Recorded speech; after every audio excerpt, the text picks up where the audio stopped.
How can anything that feels so good be so bad? I can name a lot of things which are good, which feel very good, but which are bad, but let's not get there. What is with this generation is what I want to know. Yeah. Why are they not drinking? I need alcohol to like people at parties. See, alcohol does make people bearable. According to Hemingway, it makes people more. He used to drink to make other people interested. Interesting. They are making wine by extracting alcohol out of it. That's a new thing. Jesus would be heartbroken. I know. Let them have. Let them have water. What is the water. point of me turning anything into wine? Yeah, I mean, if Christ supported it, right?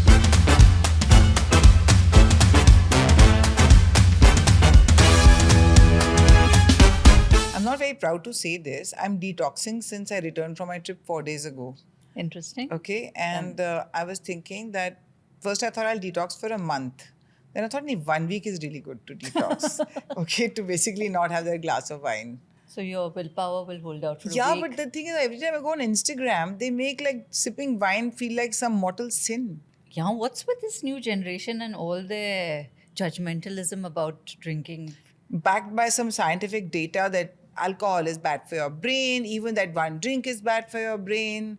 You know, I read somewhere that children in France, up to I think the 60s, were allowed Wine, at every meal. yes, 1 liter was the daily allowance. of wine. Of, Have yeah. they turned out fine? We should check. They're all fine, I suppose, because the country, whatever the state it is in, I think the people are still functional of that generation. Yeah, how can anything that feels so good be so bad? I can name a lot of things which are good, which feel very good, but which are bad, but let's not get there. What is with this generation is what I want to know. Yeah. Why are they not drinking? See, first things first, I know you're not a big drinker. I I'm know not. it for a fact. I'm not a big drinker myself. I really enjoy a good crisp glass of white wine or a really good red wine. But my point is that we were one of the few people from our generation who used to not really Overdose. right? Alcohol, Even yeah. as a very young girl, I was never a big drinker. I've had very few hangovers in my life because I don't like losing control. Same here. And I hate that feeling of throwing up that we've all done in our college years, which kids now do in their 10th grade. But my own daughter hardly ever drinks. And it's sort of caught on, right, as a lifestyle thing that young people shun alcohol. And now there are all these fake beverages in the market, like alcohol-less beer. Why will somebody drink that bitter concoction if it has no alcohol in it? Alcohol-less gin, then just have some juice. Caffeine less coffee. Well, coffee at least has some taste. What is the purpose of its life without the caffeine? They are making wine by extracting alcohol out of it. That's a new thing. Jesus would be heartbroken. I know. Let them have. Let them have water. What them is the water. point of me turning anything into wine? Yeah, I mean, if Christ supported it, right? Yeah, Christ was pro-alcohol. Yeah. I mean, he made an entire gathering And of wine. he was pro-wine. And the Last Supper had wine, I bet. Yeah, and he was turning water to wine like that. So, my religious sentiments get hurt every time I read people condemn wine like this. Yeah, and he died for our sins. But anyway, This also I don't understand. yeah. They keep saying he died for our sins. But it was preemptive dying. It's like advanced tax. Na? Yeah. You commit the sins. So we have to sin because the person died for us. Yeah. But listen, the Pope drank. Wine. There you go. Wine is like a spiritual drink. Somras. I don't mind alcohol being banned. I have no problem. I don't care if tequila goes, vodka goes, everything goes. But come on, wine, show some respect. Listen, our gods drank Somras. Our very own gods. There you go. So, I mean, I'm not saying overdose on it. But we don't overdose anyway. I think we are actually the right examples to follow, Kiran Yes, and I. everything in moderation. Yeah. In fact, when I was a young girl, my mother is Catholic. So every family gathering we went to, there was alcohol and there was wine. And I was the one who was happy to be left alone with my book and sit in the corner and no to wine. And my mother would be so embarrassed. No, she doesn't have anything. She won't even have wine. I don't know how she's become like Also, that. from a very young age in Yeah. Catholic India, they expect you to drink, right? Like it's the norm. Yeah. And I must have been in early junior college or whatever. And my mother would be apologizing on my behalf that she really doesn't know how I've turned out to be this creature who doesn't drink. See, your mom drinks wine? She has her wine. Yeah. She enjoys her beer. And she's in her 80s and her brain is fine. Everything is fine. Yes. This Razor sharp. Huberman, you know who started this? The Huberman podcast, apparently. Really? Yeah. He's the guilty That beefy person. guy, yes. So during COVID, drinking was at an all-time high. We were Naturally. all guilty of it because you thought the world is ending. Who cares about your liver? You definitely don't want the liver to outlive you. She died, but her liver was in excellent condition. She died of COVID. So we were all drinking. But even then, Kiran, I used to open one bottle of wine and it would see me through 3 days of that one glass of wine. That was really rationing it out. Yeah, also because like Shravan was stuck in Dubai, the kids and I were here, and we used to do those Zoom parties, and we all had a little bit. And I love the taste of red wine, so I think it had to do with that. And it was the only joy we had, no? It was the only joy we had, and also this sense of that the world is ending, right? But after that, some went one way, they became serious alcoholics. And then some went the other way. They decided that we've survived COVID and so we need to really work on our health. But the first podcast that really demonized alcohol was Huberman, the Huberman podcast. So haven't the alcohol manufacturers taken out a supari on him already? You know what they've done? They've jacked up alcohol prices to make up for the drop in numbers. That's what they've done. And they've come up with these fake non-alcoholic beverages, and they're hoping that that market picks up. But that market is picking up. Gen Z is picking up a lot of that because they are getting into the sober curious, Yeah. dry Jan, Yeah. and all those kinds My of Jan things. was dry for like 3 days because a lot of people had put off their December parties for Jan. So then my Jan was like December. So I think 1st, 2nd, and 3rd of Jan I didn't drink. And then whenever the weekend came, I said, Yeah, I mean, life is too short. yeah, and you know, you can't like someone's called you to a party, and when you say I'm not drinking, that means you're going to like be boring and leave early. I need alcohol to like people at parties. See, alcohol does make people bearable. According to Hemingway, it makes people more. He used to drink to make other people interesting. Interesting, absolutely. Yeah. But I have been guilty of going to a party and standing with an orange juice in my hand pretending it was a screwdriver. You don't like alcohol. I don't like not being in control of One myself. drink doesn't make you lose control, Kiran. But then one becomes 2, then it becomes 3. 3 is also okay, I'm Yeah, sure. it's okay, but sometimes you just don't feel like it. That's different. I'm Yeah. not somebody who can drink that often myself. But the thing I feel, Kiran, is that Gen Z, the reason that they speak of alcohol so disparagingly is we know they're preoccupied with their health and their fitness and their bodies. You yourself say this about Krish, right? That Absolutely, Krish yes. won't drink because he's like building his body and eating clean and all. The other reason is that for our generation and for our parents before us, that is the boomers and Gen X, alcohol was a social concept. You met to socialize and you said, come, let's have a glass of beer together. It was a big bonding thing. And I, growing up as an army kid, it was a Yeah. big thing. Yeah, absolutely. People sitting in their gardens and drinking beer and wine and whatnot. This generation doesn't physically socialize. I was They reading. chat on text and messaging and all of that. There's So no in-person interaction. There's in-person interaction. I think that possibly has contributed to the breaking of the habit. There is social isolation. I was reading something very interesting about the fact that we always had a third place. We had home, Yes. we had school, and we Cards. had a neighborhood, some place where we would go and bond Correct. with other people. Correct. This generation doesn't have that third place. Where they have Starbucks, they're drinking, they're drinking coffee.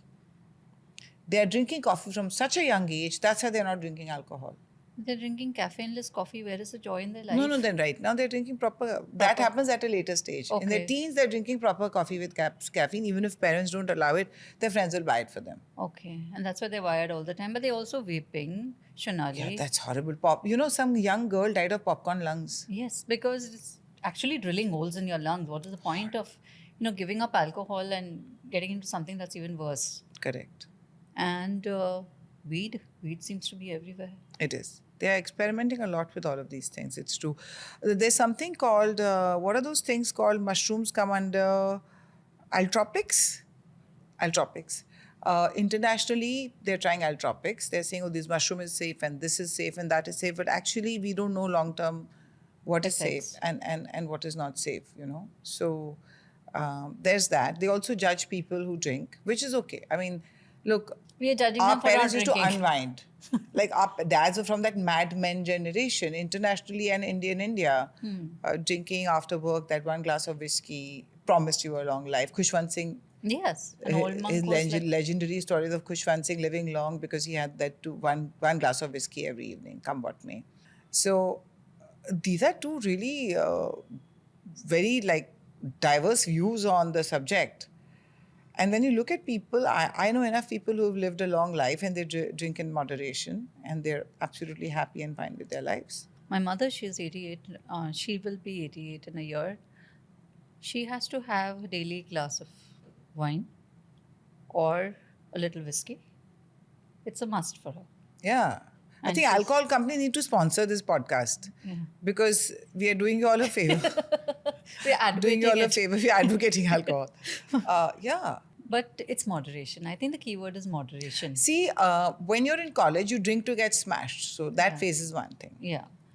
I mean, I drive, sometimes when I'm driving back after a dinner on a Saturday night or a Friday night, I'm passing by Juhu and we're passing these very fancy clubs or whatever, and there are young girls standing outside throwing up. Somebody's holding their hair back from their face. And I'm like, how do you get so smashed that you're completely out of it? Yeah. And why are you drinking Are so they much? college going girls? They look very young. They look very young. They could be in their early 20s. But No, kids are starting to drink very early. It's in Bombay, it's become par for the course for 10th graders to start drinking. you really can't make out the age because they dress up adult. That's the other problem. And there's makeup. So you really can't make out how young or old they Yeah. are. And then I worry. I said, somebody's so drunk. Unless you have a designated driver, somebody trusted who's going to be taking Yeah, you innovation is home. going to be down. That worries me. Why do you get so drunk that you Yeah. don't know what's happening to you? Having said that, I don't understand the sober curious movement. Is it just because they're too broke? Or is it fitness? Or is it a No, whole I lot of think it's things? just to see, which is nice actually.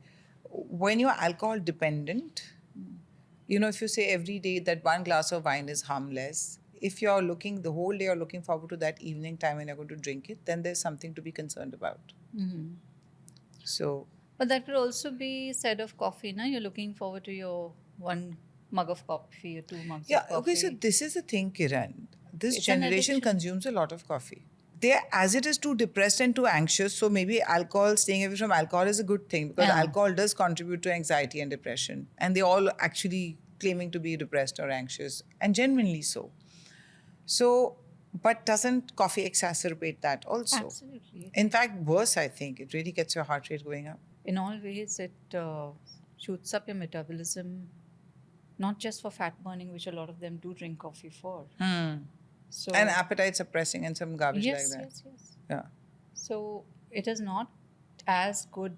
Everything comes with its negatives. So coffee too comes with its negatives. It might perk you up for a bit and make you feel Yeah. good and whatever. And Yeah. friends did it all to encourage coffee drinking back when we were younger. But now I don't see the devotion. Why are they so devoted to coffee?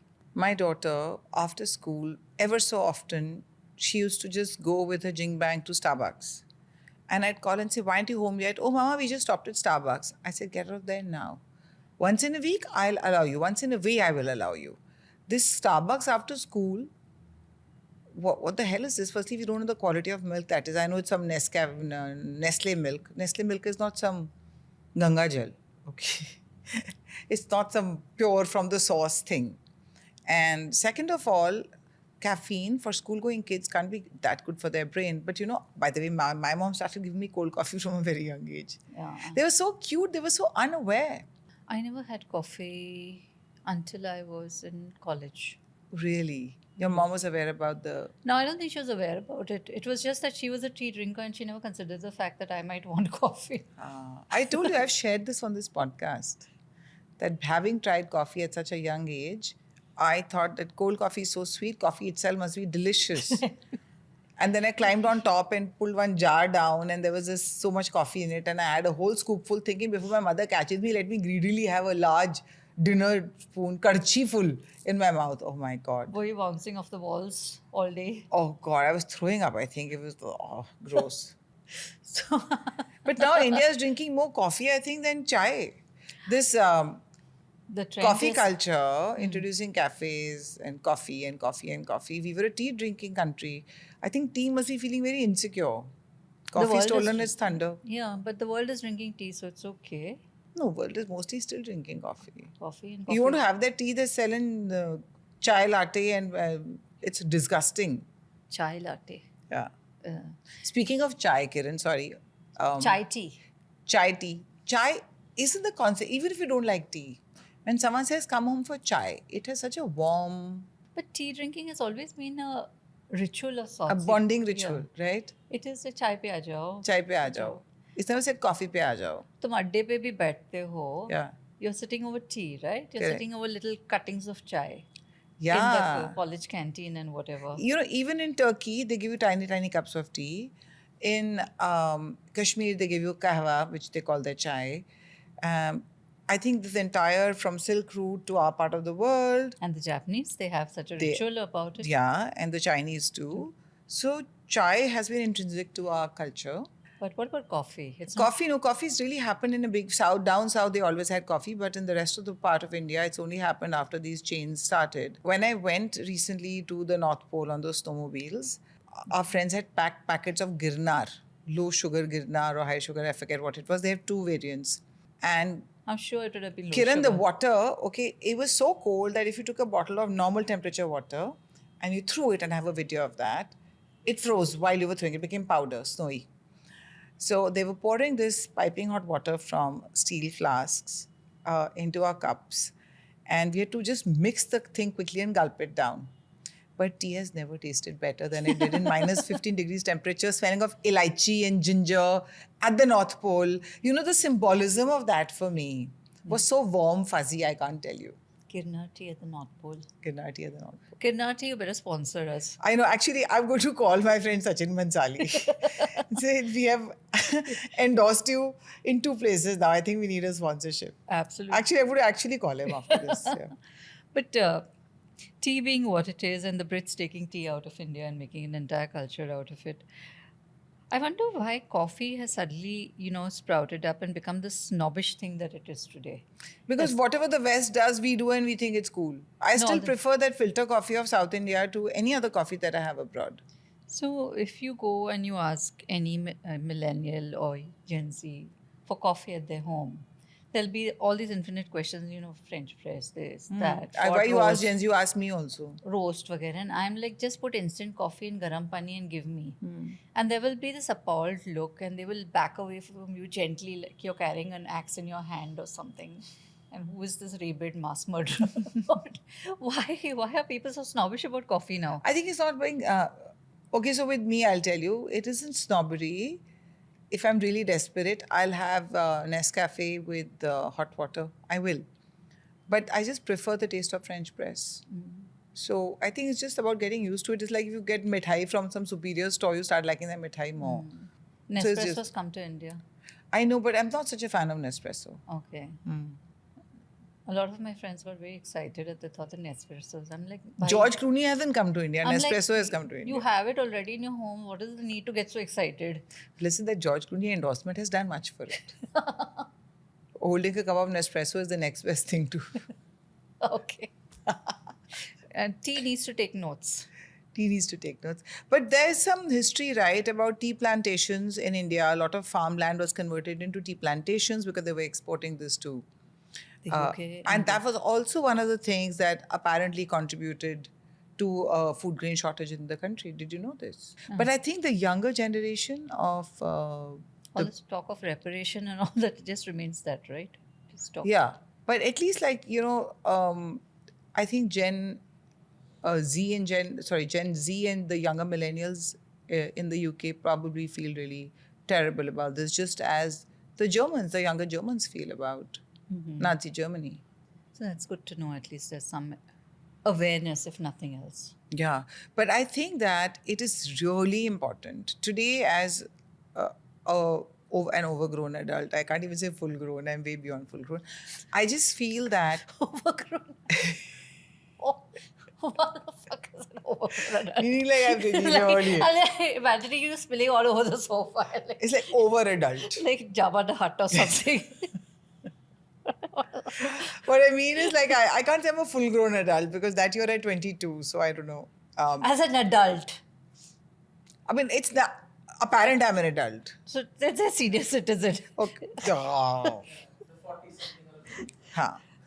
Okay, as an adult, I recognize the importance of knowing at least the last 100, 200 years of your country's history, no matter what country you live in. That's true. It is extremely important. And also to understand what narratives are being pushed at you. Kiran, while it is well and good that Gen Z is so aware about what's healthy, what's clean, about the ill effects of alcohol, and they are so into fitness, their preoccupation with their health, their preoccupation with Googling and ChatGPTing symptoms and diseases is alarming to the next level. Yeah, it's... The conversations about everything is a mental health thing. Everything. Everything. Never before has mental health been discussed at this scale than for this generation. We didn't even know what mental health was. They're diagnosing themselves. Yeah. And they feel it's cool to do that. We went through enough trauma and more at our times. But it was drink water, sleep over it and get up and get or on go to with- bed on time. Yeah. Go to bed on time. That's what we were told. And eat healthy. Go for a walk. Right? Huh. Keep yourself busy. Everybody from Gen Z has some Anxiety, depression. pathology about their mental health. Yeah. Or trauma. Yeah. Or something. But it's worrying because you cannot be doing so much navel gazing. Yeah, right and I now. know it's not like one monolith that we club it all into one, but we're saying by and large. Yeah. There are some people who have serious issues, and yes, you need help and you need professional counseling and you need all that. Everybody doesn't have the same degree. So do you think that so much preoccupation with your mind and body is also a kind of narcissism? It definitely is. Because, okay, you are emerging from that state of individuation where you are stepping out from the periphery of your parents' influence and you want to find your own identity and all of that. But you cannot be fixated on your own identity for so long. And this is not self-love. Constantly thinking about your body and your mind and figuring out how to improve it isn't necessarily self-love. Self-love goes a lot beyond that. It's deeper than that. And it does get very demotivating for This them. is one aspect of taking care of yourself. But these guys are limiting to this. The thing is, I think... I love myself, I will take care of me first. This beginning and end of every conversation with Gen Z. Which is nice. You take care of yourself first, but... Being selfish is not self-love. No, the Being thing... preoccupied with self is not self-love. That's narcissism.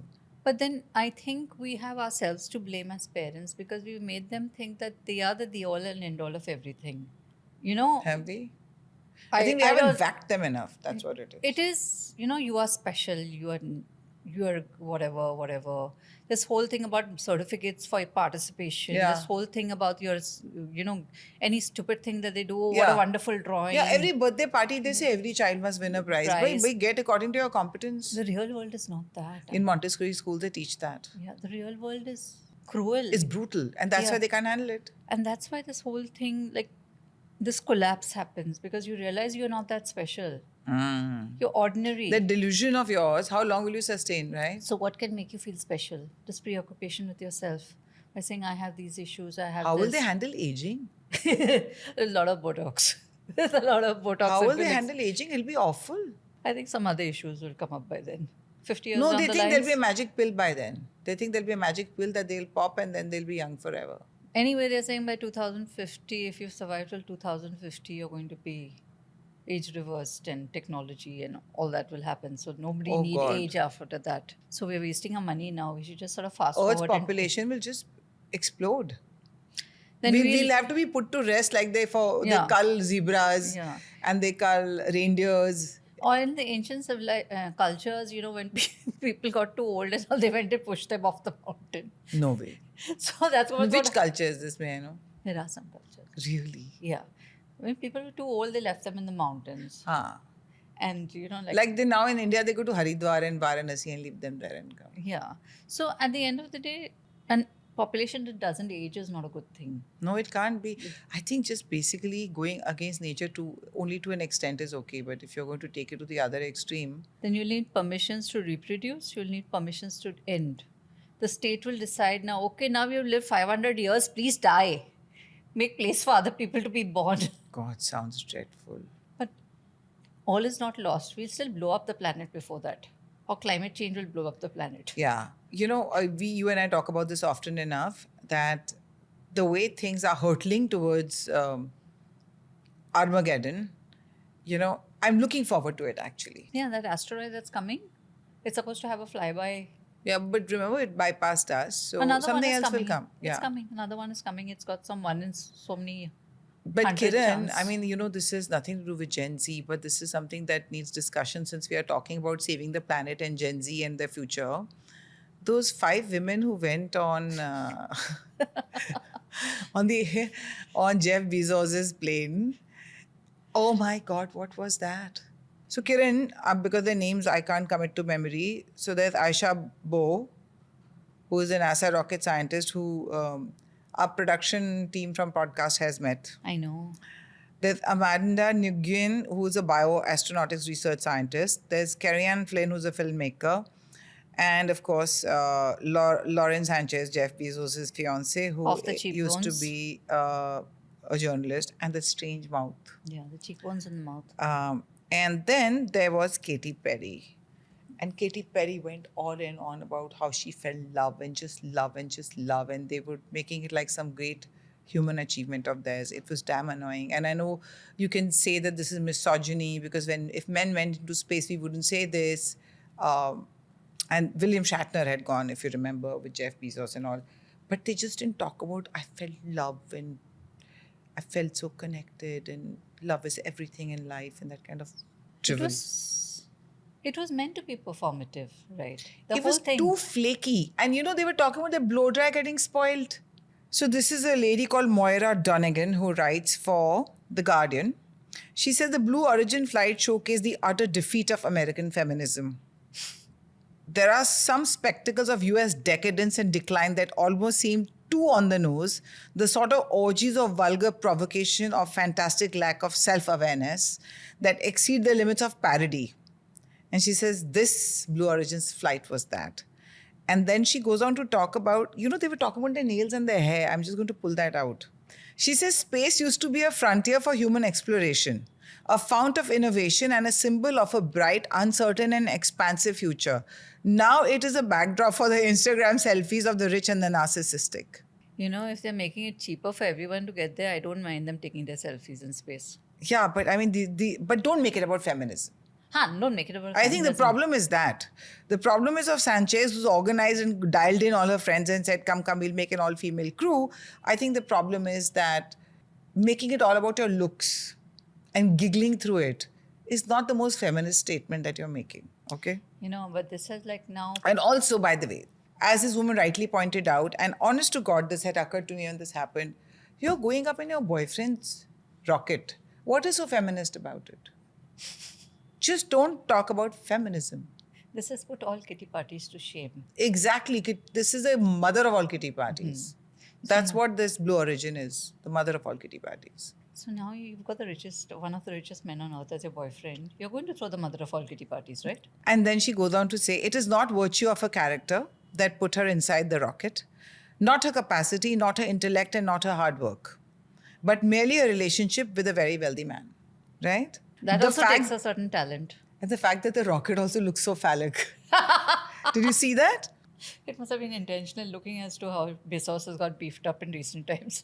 In an interview with Elle, the crew members paid lip service to the importance of women and particularly women of color in STEM. Batana Zara, how many women from STEM were here on this thing?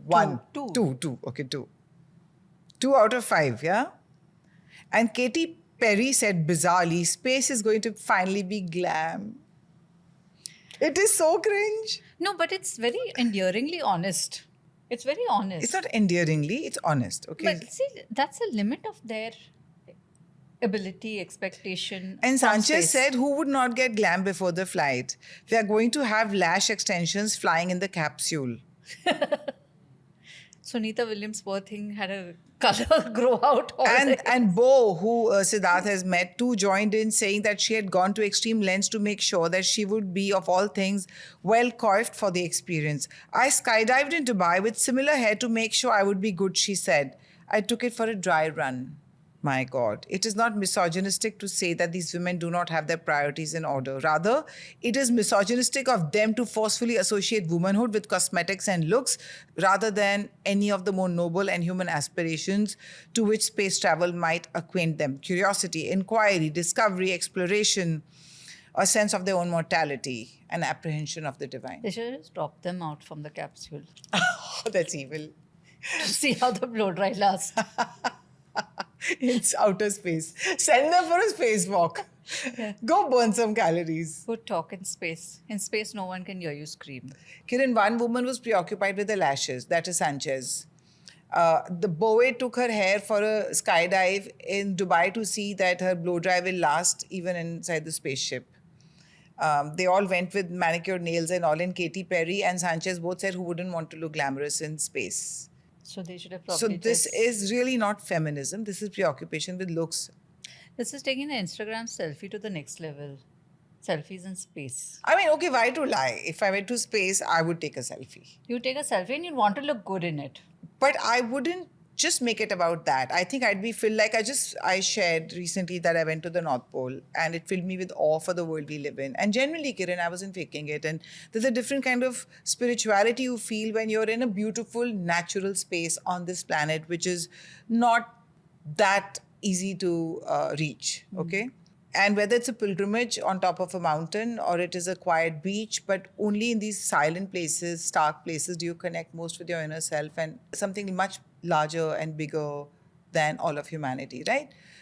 But there was no such reference, right? But I don't think they went to connect with some larger thing bigger than humanity. I think they went to get their Instagram selfies in space. That's what I'm saying. That's what it was. So let's not even expect more from them. Yeah, but then they're making it about feminism. My only problem is with that. They have to make it about something to justify it to the world, right? But they have been laughed and mocked at so much. They must be regretting this flight. This one kitty party of theirs. So this one trip has set the bar so high for kitty parties all over the world. I wonder what people are going to do next. I know. Very well said.